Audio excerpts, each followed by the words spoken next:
भद्रक जिला बंद तहसिल अंतर्गत तोड़गाँ पंचायत रसीदपुर जगन्नाथ जमी केलेंकारी नहीं ग्रामवासी माने बंद तहसिल सम्मुख में धारण बसी धारण बसी समस्त जगन्नाथ भक्त मुंडरे कलापट्टी पिंधि धारण उपस्थित रही ग्राम जगन्नाथ जगह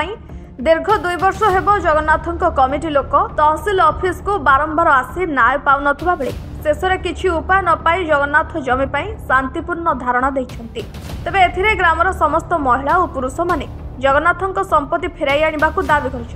जगह मापिबा परे चंचकता होइथिबा अभियोग आनिछन्ति ग्रामवासी जने लोक जे कि ठाकुर दान संपत्ति ठाकुर समाधि दान कर लोकर समाधि सबू नेला पर भी ठाकुर समाधि नहीं जहाँकि आम बसी आम बसिक गोटे मीमांसा आड़ नहीं राताराति घर करवा सबू करवा ये आसिक तहसिलदार मालिक किए तहसिलदार पाक आसलु 2 वर्ष 2.5 वर्ष दौड़ा पर तहसिलदार महोदय कौन काली आरआई जीवे इनक्वारी करेंगे इनक्वारी कले इनक्वारी पड़ा गला 30 दिन जे कि से माने बुझुले बापा सुरता थे से समय ठाकुर पड़ा कि ग्राम समस्त शुद्धि सब ये करवा कोईली बैकुंठ करवा तुलसी लगे से तुलसी गला बाड़ी की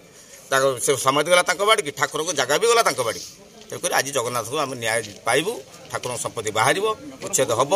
ताहले आम टुटू। भद्रक रमेश चंद्र पति रिपोर्ट सर्वसाधारण।